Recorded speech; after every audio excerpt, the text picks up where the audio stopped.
Hola a todos, ¿cómo están? En esta semana vamos a trabajar el tema de la democratización de la justicia en Chile, particularmente el concepto de la reforma procesal penal. No sé por qué siempre se queda acá pegado. Eh, bueno, vamos a ver ahora la hoja de ruta, si es que me avanza, y acá está. Bien, tener en cuenta que para mejorar el sistema judicial, que lleva años, por supuesto, sin actualizarse, se comenzó a introducir entre el 2000 y el 2005 la reforma procesal penal. Entre otras cosas, esta reforma incluyó la creación en el 2001 de la Defensoría Penal Pública, de PPP, organismo dedicado a asegurar que todas las personas tengan garantizado el derecho a la defensa de acuerdo con el lema "sin defensa no es justicia". Sin embargo, según algunos estudios, buena parte de la ciudadanía no conoce bien estos mecanismos. Por lo tanto, es importante reconocer cómo funciona esta reforma procesal penal, quiénes son los actores principales en esta reforma, que hasta el día de hoy existe, funciona, y en un año normal podríamos haber ido a un juicio, ¿ya? Y también ver cuáles fueron las grandes diferencias entre lo que significaba el sistema procesal penal antiguo y el actual. Bueno, para recordar, tener en cuenta que el poder judicial es jerarquizado, ¿cierto? Donde está la Corte Suprema a la cabeza, luego tenemos las Cortes de Apelaciones, que son 17, y finalmente están los juzgados menores que se encargan de cada tema en particular, ¿ya? Pero paralelo a esto, tenemos nosotros el tema de la reforma procesal penal. Vamos a contextualizar un poquito por qué se dio este cambio y qué implicaba, en qué momento se dio también. Bueno, primera cosa, es importante entender que bajo el gobierno de Patricio Aylwin y Eduardo Frei Ruiz-Tagle, o sea, entre 1990 y 1994 y del 94 al 2000, Chile estaba pasando por el proceso del retorno a la democracia. Sabemos que el concepto de retorno a la democracia no fue algo rápido, así instantáneo, sino que ha sido paulatino, y por lo tanto había que abordar algunos aspectos que quizás no estaban funcionando del todo bien. Por lo tanto, una de las propuestas de los gobiernos, tanto de Erwin como de Frey, fue la modernización del Estado en sus distintas instituciones. Esto sumado a que Chile en esta época, 1994 en adelante principalmente, estaba en búsqueda de insertarse en el concierto internacional, insertarse como un país emergente, competitivo económicamente, socialmente estabilizado y políticamente también. Por lo tanto, era importante mejorar los estándares de funcionamiento de sus instituciones a los estándares internacionales. Por lo tanto, en esta iniciativa, el gobierno de Eduardo Frei Ruiz-Tagle comienza el proceso de la reforma procesal penal. Lo comienza, ojo, porque recién en el año 2000 al 2005 esta reforma comienza a implementarse. O sea, va a estar entre dos gobiernos, el de Eduardo Frei Ruiz-Tagle y el del gobierno de Ricardo Lagos Escobar. El principal objetivo de esta reforma fue instalar una administración de justicia moderna, capaz de conciliar lo más eficientemente posible el poder punitivo del Estado con el pleno respeto de las garantías individuales. ¿Por qué se entiende esto? Porque el sistema judicial que existía antes era un sistema muy hermético, muy secreto, muy cerrado. Por lo tanto, a los ojos de la modernidad, al retorno a la democracia y el año 2000, se prestaba para cierta suspicacias quizás o dudas respecto al procedimiento de las investigaciones en los distintos delitos, ¿ya?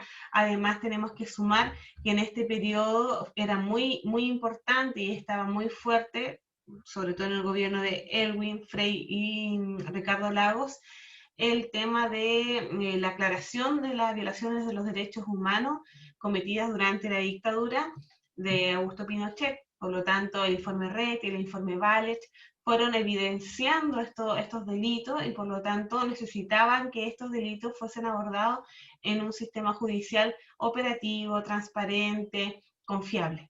¿Ya? ¿Qué características tenía el antiguo sistema judicial? Era inquisitivo, que significaba que buscaba ahí al culpable, ¿cierto? Donde había una gran persecución contra el sospechoso. Había una concentración en las funciones en el juez del crimen, o sea, el juez en esta época, el antiguo sistema, se encargaba de investigar, recoger las evidencias, estudiarlas y emitir el juicio. O sea, era una carga muy grande para una figura que tenía que finalmente sentenciar o no a la persona que se estaba investigando, al sospechoso. Bien, era escrito y secreto. No, acá si ustedes han visto quizá en algunas películas, en algunos videos o en el mismo video que les dejo como complementario a esto, siempre al lado de los jueces hay una persona que está ahí como escribiendo en una máquina de escribir muy rápido. Bueno, esa era la única evidencia que quedaba del juicio, ¿ya?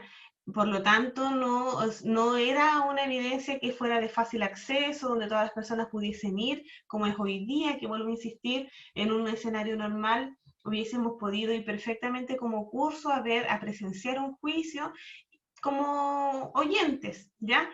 Y más encima, el antiguo sistema judicial era secreto, es decir, la información no salía del cuarto donde se había ejercido la investigación y finalmente la sentencia. Era lento e ineficaz. Lento, ¿por qué? Porque finalmente sobre el juez recaía toda esta gran tarea que imposible era de llevar con agilidad para una persona normal, porque un juez no tenía un caso, tenía muchos casos, ¿ya? Y de distinta índole y gravedad, por lo tanto, la, la fluidez en la investigación era muy lenta. E ineficaz porque por lo mismo la operatividad que podía tener una persona, por muy organizada que fuese, se volvía el proceso muy lento. Generalmente las personas, las víctimas, morían esperando finalmente la resolución. Entonces era ineficaz este sistema. Único y rígido para todo tipo de delitos. Ya acá, si ustedes se acuerdan, la semana pasada, cuando vimos el Ministerio Público, hay categorías de delitos, ¿cierto? Y algunos delitos que pueden correr mucho más rápido, que son más fáciles de abordar. Vamos a verlo adelante cómo se logra eso. Como también hay otros delitos que implican mayores plazos, más investigación, personas que están más involucradas. Por lo tanto, se le va ponderando de acuerdo a la gravedad o no, un tiempo y más personas. En este periodo, en el antiguo sistema, no era así, era el mismo sistema que corría para todos. Se daba para que se generaran muchos vicios de corrupción, ya que nadie tenía acceso finalmente ni a las evidencias, ni a la investigación, ni a los informes, y finalmente las personas se enteraban del veredicto nomás. Entonces se prestó para mucha suspicacia o dudas respecto al proceso, como les decía en un principio. Era de escaso espacio para el respeto de las garantías individuales, no se sabía cómo finalmente se trataba al sospechoso o a las víctimas, y era ineficiente la persecución penal. ¿Por qué ineficiente? Porque era tanto el tiempo que se le destinaba a una investigación que el mismo sospechoso, la misma sospechosa o las víctimas podían morir esperando la sentencia. Este nuevo sistema procesal penal giró esta situación hacia 4 principios fundamentales: la imparcialidad, la inmediación, la oralidad y la transparencia. Bien, les voy a explicar los principios del sistema procesal penal, para que estén ahí atentos y los puedan escribir, ¿ya? ¿Qué significa la imparcialidad? La imparcialidad significa que los jueces no toman parte ni del imputado ni de las víctimas hasta el momento en que llegan ahí a la sala donde comienzan a presentarse toda esta evidencia, porque no forman parte ni de la recogida de las evidencias, ni de la investigación, ni de la elaboración de los informes, ni del peritaje, nada. Ellos solamente escuchan lo que tiene que alegar una parte, la contraparte, y finalmente toman la decisión, que es el veredicto que dan los jueces en el sistema procesal penal, ¿ya? Además, la imparcialidad tiene que ver con que no existe un solo juez que toma la decisión, sino que son 3 jueces, como vamos a ver en una imagen más adelante, donde los 3 tienen que tomar una decisión colegiada respecto a la decisión de dicha investigación. Bien, en inmediación, ¿qué significa que tenga el principio de inmediación?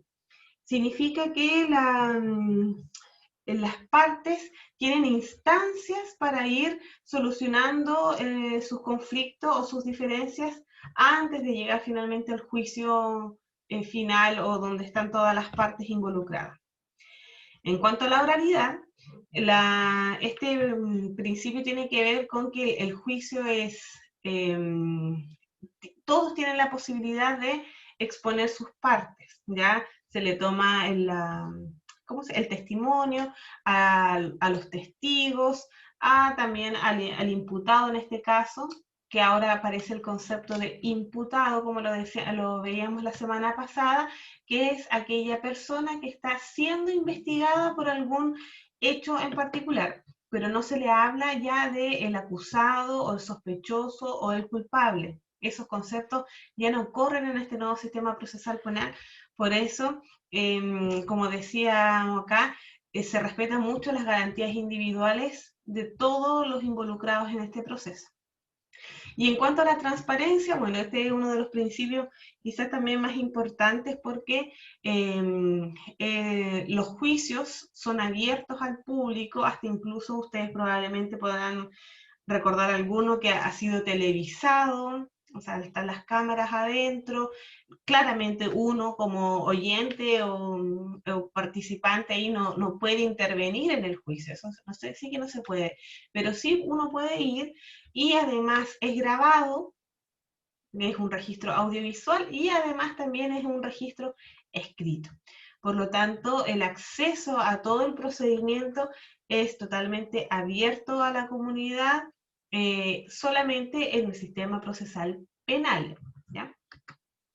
Bueno, ¿quiénes son los actores del sistema procesal penal? Está el imputado, como le explicaba recién, es aquella persona que está siendo investigada. Todavía no se sabe si eso es acusado, es culpable o no, por lo tanto la palabra correcta es imputado. Está el defensor penal, que es este organismo que nace junto con el sistema procesal penal, que son los abogados que están en función o en servicio para poder defender a quien lo necesita. En este caso, generalmente a los imputados que tienen menos medios para ser defendidos por un profesional. Está la víctima, por supuesto, que es quien ha padecido quizás del hecho por el cual se está investigando. Están los jueces, que como les decía, los jueces no es uno, sino que son 3, ¿ya? Y estos 3 toman las decisiones o el veredicto final. Está el querellante, que no necesariamente es la víctima. ¿Por qué? Porque la víctima, no sé, puede ser una niña, un niño, un menor de edad, o un anciano o una mujer que no quiere hacer la denuncia, pero hay otra persona que se hace cargo de esto y se querella contra otra persona. ¿Ya?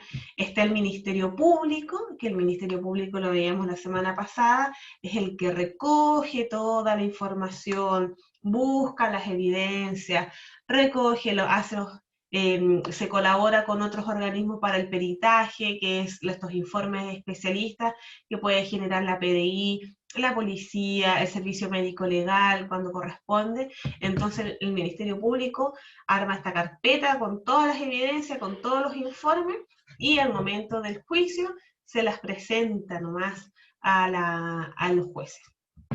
Y las policías, por supuesto, que son un agente importante en cuanto a que son testigos, obviamente mantienen el orden dentro del juicio, pero también son como la primera fuente de toda la información que se necesita recabar.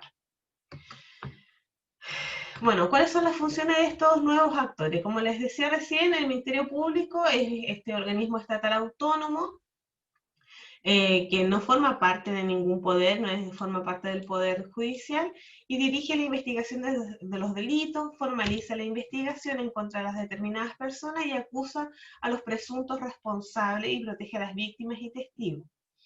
En cuanto a la Defensoría Penal Pública, esta es una entidad estatal encargada de proveer de un abogado defensor a todas las personas que lo necesiten y no puedan contratar un abogado particular. Funciona bajo la supervigilancia del presidente de la República a través del Ministerio de Justicia.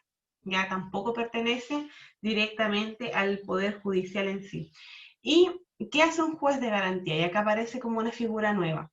Un juez de garantía debe principalmente velar porque las autoridades, en particular los fiscales y las policías, no se extralimiten al perseguir a los sospechosos de un delito, afectando los derechos fundamentales del imputado.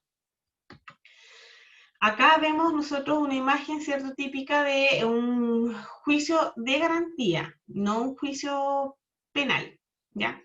Un juez de garantía tiene que autorizar en forma previa al Ministerio Público para realizar las diligencias y la investigación, en el que finalmente le dice el vamos a la investigación. Y ahí el fiscal comienza a hacer la investigación. Dirige las audiencias judiciales en la fase de investigación. ¿Qué significa en la fase de investigación? Cuando recién se están haciendo toda la recogida de datos, de información, para poder llegar finalmente a la instancia del juicio penal. Resuelve sobre la libertad o prisión preventiva. Básicamente el juez de garantía es como la primera entrada al proceso de juicio que puede existir, ¿ya? Y por lo mismo es el que trata también de resolver aquellos juicios menores o más simples para destrabar o no colapsar el sistema judicial penal. Entonces resuelve sobre la libertad o prisión preventiva de los acusados puestos a su disposición. Dirige la audiencia preparatoria de juicio oral, o sea, prepara las partes para lo que va a venir después. Dicta sentencia en los procedimientos abreviados, ya cuando ahí hay un grado de acuerdo, esos son los procedimientos abreviados. Y conoce y falla los simples delitos en ciertos casos y las faltas penales en juicio simplificado monitorio. Controla también la ejecución de las condenas criminales dictadas por él y las medidas de seguridad que se establezcan.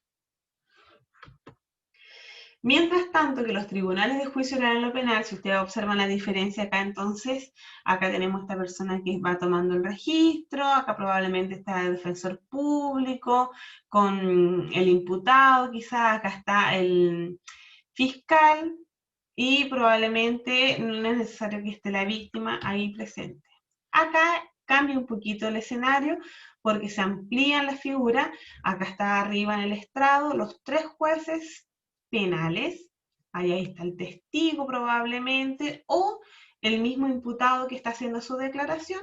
Acá está el fiscal también, donde está con todas las evidencias, probablemente están los abogados querellantes también, y acá está la figura del defensor público con el imputado. Y los que estamos acá atrás probablemente hubiésemos sido nosotros presenciando este juicio. También está gendarmes velando, excepto por el orden, porque probablemente el imputado está con alguna medida cautelar. Los tribunales de juicio oral en lo penal entonces conocen y juzgan las causas por crimen o simple delito que llegan al juicio oral una vez concluida la investigación. O sea, todo lo que no alcanzó a resolver el juzgado de garantía, lo que no se alcanzó a llegar a algún acuerdo, pasa al juicio oral en lo penal. Resuelve las cuestiones que se presenten durante el juicio oral, en base a las pruebas presentadas, solo durante la audiencia de juicio oral y público, absolver o condenar al imputado y dictar la sentencia definitiva en el caso de culpabilidad. ¿Ya? Entonces, lo que hacen los jueces penales en este caso es condenar al imputado o absolverlo, es decir, no encontrarle ninguna culpabilidad y dejarlo libre. En el caso de condenarlo, obviamente dicta sentencia y establece el castigo que tiene que cumplir. Finalmente, entonces, como para resumir este tema, ¿qué pasa, por ejemplo, cuando yo sé de alguien o me provocan algún daño a mí penal, no sé, una agresión, un golpe, bueno, lo que ha sucedido últimamente, ¿cierto? El tema de las violaciones, ¿cierto? O algún grado de violencia que se pueda ejercer, se hace una denuncia. Ya, esa denuncia se hace tanto al Ministerio Público como también se la recoge la Defensoría Pública y haciendo esa denuncia se comienza a hacer la investigación, el cual el juez de garantía le da el vamos para hacer esa investigación. Bien. Haciendo esta investigación se pueden establecer dos caminos, las salidas alternativas, que son estos acuerdos preliminares o consensos a los que se pueden llegar las partes, o la acusación. Bien, en este camino de la investigación se puede llegar finalmente, si no hay una salida alternativa, al juicio oral y público, donde participa el fiscal, participa el defensor público. Vuelvo a insistir, sin confundir, el fiscal tiene un rol y el defensor público tiene otro rol. Y finalmente el juicio busca generar una sentencia, que es la absolución o la condena, y los recursos que se van a utilizar para ello y cerrar el caso. Bien, eso es, chiquillos, espero que les haya quedado claro. Vean los videos complementarios porque les va a servir para aclarar también todas dudas que puedan generar este aspecto. Bien, hasta entonces todas las dudas las resolvemos el día lunes. Adiós.